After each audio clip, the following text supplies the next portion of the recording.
दोस्तों स्वागत है एक बार फिर आपके अपने यूट्यूब चैनल स्टडी मौका पर। फ्रेंड्स, आज का ये वीडियो देखिए यूनिट 2 का काफ़ी इंपॉर्टेंट टॉपिक ध्वनि परिवर्तन की दिशाएं पर रहने वाला है, क्योंकि इस यूनिट के कुछ टॉपिक अभी मैं छोड़ रहा हूँ। वो मैं आगे आपको कल तीसरी यूनिट के साथ करवाने वाला हूँ, क्योंकि उसका कंटेंट अभी तैयार नहीं था। लेकिन ये काफ़ी इंपॉर्टेंट टॉपिक है और इसका कंटेंट भी तैयार था, तो इसी टॉपिक को पढ़ लेते हैं तब तक। ध्वनि परिवर्तन की दिशाएं। अब देखिए ध्वनि क्या है, तो ध्वनि जैसा कि हम जानते हैं कि भाषा की सबसे लघुतम इकाई ध्वनि कहलाती है। भाषा का प्रमुख तत्व क्या है भाई? ध्वनि है। और ध्वनि में वक्ता जो है वो इसका उच्चारण करता है, श्रोता ध्वनि जो उच्चारित होती है वक्ता के मुख से उसको सुनता है। वक्ता की जो ध्वनि है उस पर दो प्रकार के प्रभाव पड़ते हैं, आभ्यंतर प्रभाव यानी आंतरिक प्रभाव, यानी कि जो उसकी वाग इंद्रियाँ हैं उसका प्रभाव, और बाह्य प्रभाव। बाह्य प्रभाव में सामाजिक, राजनीतिक और भौगोलिक कारण आ सकते हैं। और जो आपके आभ्यंतर कारण हैं, देखिए मैं आपको ये अभी बता रहा हूँ कि ध्वनि परिवर्तन होता क्यों है।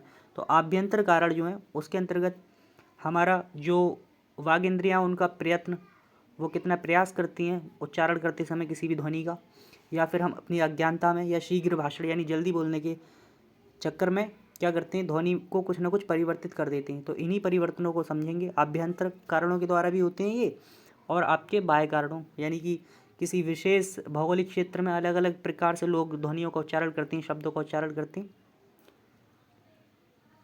तो आभ्यंतर कारण के अंतर्गत अनेक कारण हैं, जैसे कि प्रयत्न लाघव या मुख सुख, यानी कि हम जो हैं वो कम प्रयत्न की कारण कम प्रयत्न करें, इस वजह से शब्दों को क्या कर देते हैं, ध्वनियों को परिवर्तित कर देते हैं। जैसे कि सत्य को हमने सच कह दिया, जैसे कि सत्य को सत्य ना कहकर सच कह देते हैं, सिंपल, ताकि हमें कम प्रयत्न करना पड़े। कर्म में हमारी जीभ थोड़ा कम कार्य करे, इसलिए काम कह दिया सीधे सीधे। तो इस प्रकार से जो है वो आभ्यंतर कारण प्रभावित करते हैं। और इसके अलावा अलग अलग कारण जैसे कि बाह्य कारण भी हो सकते हैं। भौगोलिक प्रभाव, भौगोलिक कारणों से ध्वनियों में परिवर्तन होता है, क्योंकि आपने देखा होगा कि बिहार के लोग जो हैं वो अलग प्रकार से ध्वनियों का उच्चारण करते हैं, और जो आपके पश्चिमी यूपी के लोग हैं वो थोड़ा अलग प्रकार से ध्वनियों का उच्चारण करते हैं। इस प्रकार से भौगोलिक प्रभाव भी पड़ता ही है।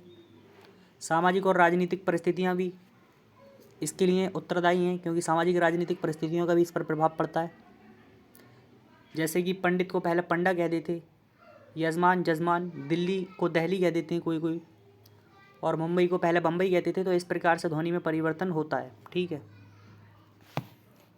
अब हम जो आपके मुख्य टॉपिक है सिलेबस का उसको पढ़ते हैं, ध्वनि परिवर्तन की दिशाएं। ज़्यादा इसके डिटेल में कारणों में ना जाते हुए डायरेक्ट हम ध्वनि परिवर्तन की दिशाएं पढ़ेंगे, यानी ध्वनि परिवर्तन जो है वो किस प्रकार से होता है, कैसे होता है। सबसे पहला आपका समीकरण, एसिमिलेशन। समीकरण का मतलब है दोस्तों, जब दो विषम ध्वनियाँ, जब दो अलग अलग ध्वनियाँ जो हैं, जब दो विषम ध्वनियाँ एकत्रित होती हैं तो एक ध्वनि दूसरी ध्वनि के प्रभावित करके उसको अपने समान या अपने सदृश बना लेती है। इसी को हम समीकरण कहते हैं। समीकरण दो प्रकार से होता है, एक आपका पुरोगामी समीकरण या प्रोग्रेसिव एसिमिलेशन, और आपका पश्चिगामी समीकरण। तो पुरोगामी समीकरण के अंतर्गत जैसे कि चक्र में आप देख पा रहे हैं कि का जो है वो रा को भी अपने सदृश कर ले रहा है, यानी चक्का अग्नि को अग्गी बोल दिया। तो इस प्रकार से गा जो है वो ना को अपने समान बना ले रहा है, अग्गी कर दे रहा है। जैसे कि पक्व में वा जो है वो का में ही परिवर्तित हो रहा है। तो इस प्रकार से दो ध्वनियाँ जो हैं, जब समान ध्वनियाँ, जब दो विषम ध्वनियाँ एक साथ आती हैं तो एक ध्वनि जो होती है वो दूसरी को अपने समान परिवर्तित कर लेती है, अपने समान बना लेती है। पश्चगामी पश्चगामी समीकरण में क्या है, देखिए पश्चगामी समीकरण में शर्करा में देखें आप, तो शर्करा में जो आपका शक्कर हो गया इसका, और धर्म में आप देखें तो धम हो जाता है, यानी कि माँ जो है वो रा को माँ में परिवर्तित कर ले रहा है। और इस प्रकार से गल्प में देखें तो देखिए जो बाद का जो यानी पश्च यानी बाद का जो ध्वनि है वो पिछले जो मध्य वाला है, इसके पीछे वाला ला है, उसको पा में परिवर्तित कर रही है। तो इस प्रकार से पश्चिगामी समीकरण आपका ये बनता है। दूसरा विषमीकरण यानी डिसिमिलेशन। विषमीकरण का मतलब है दोस्तों समीकरण का उल्टा कह सकते हैं। इसमें दो सम ध्वनियों में से किसी एक ध्वनि जो है वो विषम रूप में परिवर्तित हो जाती है, यानी कि जब दो सम ध्वनियाँ एक साथ आती हैं तो एक ध्वनि जो है वो विषम रूप में परिवर्तित हो जाती है। उच्चारण की सुविधा हेतु अर्थ की स्पष्टता के लिए ऐसा करते हैं, जैसे कि काग का काग, और कंकड़ का कंगन। अब देखिए आगम, आगम जो है वो तीसरा आपका ध्वनि परिवर्तन की दिशा है। उच्चारण की सुविधा के लिए शब्दों के आदि मध्य एवं अंत में कुछ ध्वनियाँ जोड़ दी जाती हैं जिन्हें हम आगम कहते हैं। यानी कि अपने उच्चारण को सहज बनाने के लिए, सुविधाजनक बनाने के लिए शब्दों के शुरू में, बीच में या फिर अंत में कुछ ध्वनियाँ जोड़ देते हैं। इन ध्वनियों को आगम कहते हैं, जैसे कि आदि स्वरागम, मध्य स्वरागम और अंत स्वरागम। अब इनको पढ़ते हैं। आदि स्वरागम क्या है भाई? तो आदि स्वरागम जो है वो कभी कभी, जैसे कि मैंने उच्चारण की सुविधा के लिए हम कुछ व्यंजन, विशेष रूप से संयुक्त व्यंजन जो होते हैं उनसे प्रारंभ होने वाले शब्दों में आदि में एक स्वर का आगम होता है, इसको जोड़ लेते हैं, स्वर को कह सकते हैं, तो इसको आदि स्वरागम कहते हैं। पंजाबी एवं ग्रामीण भाषाओं में इसका प्रयोग अधिक देखने को मिलता है। कुछ स्थानों पर व्यंजन का भी आगम हो सकता है, सभी में। आदि स्वरागम। अब देखिए आदि स्वरागम के उदाहरण देखते हैं। ध्यान से आप फोकस के साथ वीडियो देखें, तभी आपको ये समझ आएगा, क्योंकि ये हिंदी नाटक एवं एक अंक की तरह विषय नहीं है, ये समझने वाला विषय है, थोड़ा समझेंगे ध्यान से। जैसे कि स्त्री, तो स्त्री में जो है वो परिवर्तित होकर हम क्या कर लेते हैं, स्वर जोड़ लेते हैं, यानी ई, स्त्री बोल दिया। स्तुति को स्नान, यानी कि यहाँ पर भी क्या है, स्वर जो है आ गया है किसके, शब्द के शुरू में।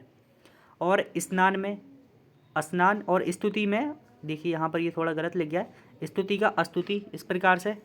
और आदि व्यंजनागम की बात करें, यानी शुरू में व्यंजन भी आ सकती हैं, जैसे कि अस्थि, तो अस्थि ना कहकर हम हड्डी कह देते हैं, ओष्ठ होठ कह देते हैं, और उल्लास को हुलास। इस प्रकार से व्यंजन भी यहाँ पर आप देख पा रहे हैं कि हा आ चुका है। मध्य स्वरागम, आगम में ही हम पढ़ रहे हैं, देखिए आदि स्वरागम पढ़ चुके हैं, आदि व्यंजनागम पढ़ लिए। मध्य स्वरागम, मध्य स्वरागम में देखें, स्टेशन में देखें आप तो सटेशन, और यानी कि स्टेशन और टा और इसके बीच में आ जो है वो ऐड हो जा रहा है। इसी प्रकार से धर्म में हमने यहाँ पर एक बीच में क्या कर लिया है, आ ऐड कर लिया, आ जोड़ लिया। तो इस प्रकार से आप उदाहरण देख सकते हैं। मध्य व्यंजनागम देखते हैं। मध्य व्यंजनागम में बात कर लें तो सुनर, जैसे कि सुनर में तो हम इसमें क्या कर रहे हैं, व्यंजन ऐड कर दे रहे हैं, व्यंजन यहाँ पर जुड़ गया है, सुंदर, दा यहाँ पर क्या हो गया, जुड़ गया। इसी प्रकार से सुनरी में दा फिर जोड़ लिया, सुंदरी हो गया। और बानर में बंदर। इस प्रकार से जो है वो आगम जो है आते हैं और ध्वनि परिवर्तित हो जाती हैं। अंत स्वर आगम, अब देखिए अंत में जब शब्द के कोई स्वर आकर जुड़ता है उसको अंत स्वर आगम कहते हैं। सिंपल सा आप लिख सकते हैं, जैसे कि संस्कृत के हलंत शब्दों को प्राकृत में आक्रांत कर देते हैं, जैसे कि महत को महंत कर दिया गया, और हनुमत को हनुमंत कर दिया गया, और ज्वलत को ज्वलंत कर दिया गया। अब देखिए चौथा आपका ध्वनि परिवर्तन की दिशा आती है लोप। कभी कभी मुख सुख और प्रयत्न लाघव या उच्चारण में शीघ्रता, स्वर आघात आदि के कारण कुछ ध्वनियों का लोप हो जाता है, इसको ही हम लोप कहते हैं। यानी कि कह सकते हैं कि जल्दी बोलने के लिए या फिर प्रयत्न कम करना पड़े, इसके लिए कुछ ध्वनियों का लोप हो जाता है। ध्वनियों का लुप्तीकरण जो है वो लोप दिशा के अंतर्गत पढ़ते हैं हम। ये 3 तरह से हो सकता है, स्वर लोप, व्यंजन लोप, अक्षर लोप। अब ये स्वर लोप भी है, ये जो तीनों लोप हैं इनको भी 3-3 पार्ट में डिवाइड कर दिया गया है। स्वर लोप में आपका आदि स्वर लोप, मध्य स्वर लोप, अंत स्वर लोप। यानी शब्द के आदि में अगर स्वर का लोप होता है तो वो आदि स्वर लोप हो जाएगा, और मध्य में होता है तो मध्य स्वर लोप, और अंत में होता है तो अंत स्वर लोप। आदि स्वर लोप में देखिए आप अभ्यंतर, अभ्यंतर का क्या हो गया, यहाँ पर भीतर हो गया है। अनाज का नाज, यानी कि आ जो हट गया यहाँ से, यानी कि शुरू से स्वर का जो है वो लोप हो गया। इस प्रकार से अगर आप, तो अगर को हम गर्वी कह देते हैं कभी कभी, तो इस प्रकार से लोप हो जाता है यहाँ पर स्वर का। मध्य स्वर लोप, जगम प्लस अतु, जगमतु, यानी यहाँ पर ये जो स्वर है आपका मध्य में, इसका लोप हो गया, जगमतु कह दिया सीधे सीधे। या डू नॉट को हम इंग्लिश में देखें तो हम ओ जो कि इंग्लिश का एक स्वर होता है अंग्रेज़ी भाषा का, उसका यहाँ पर लोप कर देते हैं डोंट बोलते समय। तो इस प्रकार से अंत स्वर लोप के बारे में पढ़ते हैं। अब अंत स्वर में देखिए आप यहाँ पर राम, राम में इसके माँ में जो है वो क्या जोड़ा है, आ जोड़ा है, तो उसका लोप हो जाता है। इसका अगर हम निकाल दें, इसको लोप हो जाता है तो यहाँ पर हलंत लग जाता है। और इसी प्रकार से शिला में सिल और घर में हलंत लगा देते हैं, तो यहाँ पर अंत में स्वर का लोप हो जाता है। व्यंजन लोप, अब देखिए व्यंजनों का लोप होता है तो वो कैसे, आदि व्यंजन लोप, यानी शुरू में व्यंजन का लोप देखते हैं। जैसे कि स्थल को स्थल ना कहकर थल कह देते हैं सीधे सीधे, या स्कंद को कंधे को हम कंधा कहते हैं ना, स्कंद नहीं कहते। इसी प्रकार से शमशान को मसान कह देते हैं। यानी शुरू से जो व्यंजन का लोप यहाँ पर लोप होता हमको दिख रहा है। मध्य व्यंजन लोप, मध्य व्यंजन लोप में देखें आप तो रात्रि, रात्रि, यहाँ पर क्या हो गया, यहाँ पर जो है वो व्यंजन का लोप हो चुका है और डायरेक्ट सीधे सीधे रात लिख दिया हमने। ब्राह्मण को जैसे हमने बामन लिख दिया, कति को कई, इस प्रकार से व्यंजन का लोप कर दिया जाए। अंत व्यंजन लोप यानी अंत में व्यंजन का लोप किस प्रकार से होता है, देखिए निम्ब को, जैसे कि निम्ब, निम्ब को क्या कर दिया गया भाई, निम्ब को नीम कर दिया गया, यानी यहाँ पर बा का लोप हो गया, यानी बा व्यंजन का क्या कर दिया गया, लोप कर दिया गया। तो इस प्रकार से अंत व्यंजन लोप हो चुका है। अक्षर लोप, ये ध्वनि परिवर्तन की दिशाओं के बारे में पढ़ रहे हैं हम, ठीक है। अक्षर लोप, अक्षर का लोप, जैसे कि उपाध्याय न कहकर सीधे सीधे झा कर दिया, या भंडागार, भंडागार में भंडार कर दिया और माता को माँ कह दिया सीधे सीधे। तो इस प्रकार से यहाँ पर ता अक्षर का लोप हो गया। इस प्रकार से अक्षरों का लोप हो जाता है। समाक्षर लोप, अब देखिए एक अगली ध्वनि परिवर्तन की दिशा आती है समाक्षर लोप, जहाँ पर दो समान ध्वनियाँ एक के बाद दूसरी आती है, यानी कि सेम ध्वनियाँ, समान ध्वनियाँ एक के बाद दूसरी वही ध्वनियाँ आए, तो वहाँ पर एक ध्वनि का लोप हो जाता है। जैसे कि स्वर्ग गंगा, स्वर्ग गंगा न कहकर स्वर गंगा कह देते हैं, ठीक है। जैसे कि नाक कटा, नाक कटा न कहकर नकटा, हम जो है वो अपने प्रयत्न लाघव एवं शीघ्र उच्चारण के लिए नकटा कह देते हैं सीधे सीधे। या शेब वृद्ध, यहाँ पर देखिए ये शेब वृद्ध लिखा हुआ है, शेब और वृद्ध, शेब वृद्ध न कहकर डायरेक्ट क्या कह दिया इसको, शेब वृद्ध। या खरीदार, खरीदार को खरीदार कह दिया डायरेक्ट। तो इस प्रकार से यहाँ पर समाक्षर लोप यानी एक ध्वनि का लोप हो जाता है। नेक्स्ट है आपका वर्ण विपर्य। वर्ण विपर्य के अंतर्गत देखें आप तो यहाँ पर स्नान का नहाना कर दिया, यानी वर्णों का स्थान जो है वो चेंज कर दिया जाता है, बदल दिया जाता है, वर्णों का स्थान बदल दिया जाता है। जैसे कि लखनऊ का नखलऊ कर दिया, मतलब का मतबल। तो इस प्रकार से वर्णों का स्थान जो है परिवर्तित करने पर भी ध्वनि रूप परिवर्तित हो जाता है, ध्वनि परिवर्तित होती हैं। चाकू को काचू। अब देखिए महाप्राणीकरण, महाप्राणीकरण, अल्पप्राणीकरण, घोषीकरण, अघोषीकरण, इनको पढ़ते हैं। ये क्या है, सबसे पहले आप जान लें कि महाप्राणीकरण और अल्पप्राणीकरण। महाप्राण जो होते हैं वो वे ध्वनियाँ होती हैं जिनके उच्चारण में गूंज, जिनके उच्चारण में कम प्रयास करना पड़ता है। देखिए प्रत्येक वर्ग, का वर्ग का, चा वर्ग का, टा वर्ग का, ता वर्ग का और पा वर्ग का, चा, टा, ता एवं पा, इनके प्रत्येक वर्ग का दूसरा एवं चौथा जो वर्ण है वो महाप्राण कहलाता है, तथा पहला, तीसरा, पांचवा अल्पप्राण कहलाता है। जैसे कि गृह का यहाँ पर क्या हो गया, घर हो गया, और वाष्प का भाप कर दिया,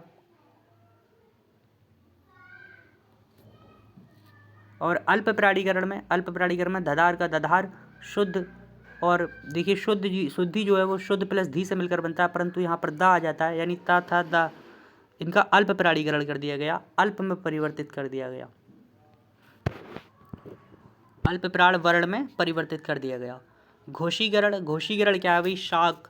तो घोषीकरण का मतलब है, देखिए घोष वर्ण जो होते हैं वे वर्ण होते हैं जिनके उच्चारण में क्या होती है, गूंज उत्पन्न होती है। तो अब जो शाह है वही शाह, वो जो हैं आपके क्या हैं, अघोष हैं, लेकिन इसको हम घोषीकरण में यानी घोष वर्ण में परिवर्तित करते हुए सीधे सीधे साग कह देते हैं, नकद को नगद कह देते हैं, काग को काग। तो इस प्रकार से इसका घोषीकरण कर दिया जाता है। अघोषीकरण में जैसे कि तत्पर, तो इसको तत्पर कर दिया सीधे सीधे, उदकट को उत्कट कर दिया, इस प्रकार से अघोषीकरण इनका कर दिया गया है। इसी प्रकार अनुनासीकरण, अनुनासीकरण में आपको समझाता हूँ। मुख सुख के लिए अनुनासिक रहित शब्दों को भी अनुनासिक युक्त कर देते हैं, और यह अनुनासिकता दो प्रकार की होती है। पहली होती है सकारण अनुनासिकता, ठीक है, सकारण। दूसरी आपकी अकारण। सकारण शब्द में नासिक की ध्वनि थी, अतः विकसित रूप में अनुनासिक आया। जैसे कि चंद्र का चांद, उसमें अनुनासिक ध्वनि थी, लेकिन उसको विकसित रूप में करने के लिए जो है साफ साफ यहाँ पर चंद्रबिंदु लगा दिया, चांद कर दिया। अंधकार में भी अनुनासिक ध्वनि थी, लेकिन उसको विकसित रूप में लिख देते हैं। तो इस प्रकार से ये तो है आपकी सकारण के अंतर्गत। लेकिन जैसे कि सर्प है, सर्प में वही क्या है, यहाँ पर अनुनासिक ध्वनि नहीं है ना, लेकिन इसको सांप लिख दिया, सांप। इसमें अनुनासिकता बिना किसी कारण के जोड़ी गई। जैसे कि अक्षी में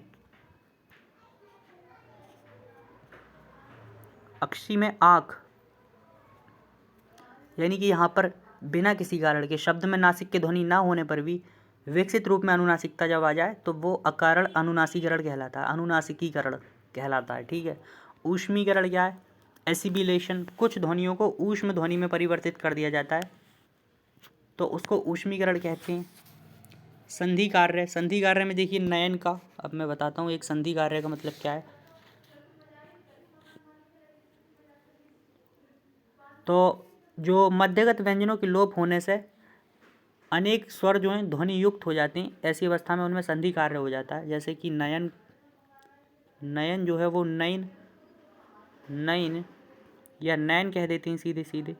तो यहाँ पर क्या हो गया, संधि कार्य देखने को मिलता है। मात्रा भेद, अब देखिए एक और पढ़ लो बस, मात्रा भेद।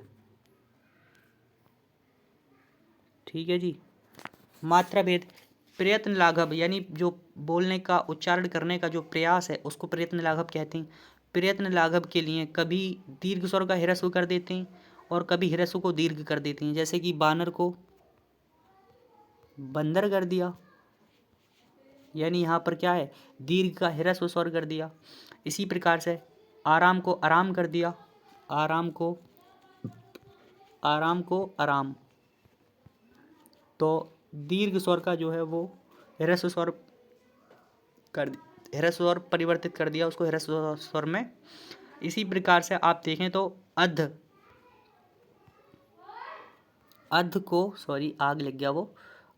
को आज, यानी कि ह्रस्व स्वर को दीर्घ रूप में भी परिवर्तित कर देते हैं। तो ये आपका मात्रा भेद जो है वो ध्वनि परिवर्तन का एक दिशा हुई। उम्मीद करता हूँ ये टॉपिक आपको समझ आया होगा। अगर समझ नहीं आया तो एक बार स्पीड बढ़ाकर वीडियो दोबारा देख लें, और आप अपने एग्ज़ाम में इसको आसानी से और लिख सकते हैं। एकदम ऑथेंटिक जो है कंटेंट है।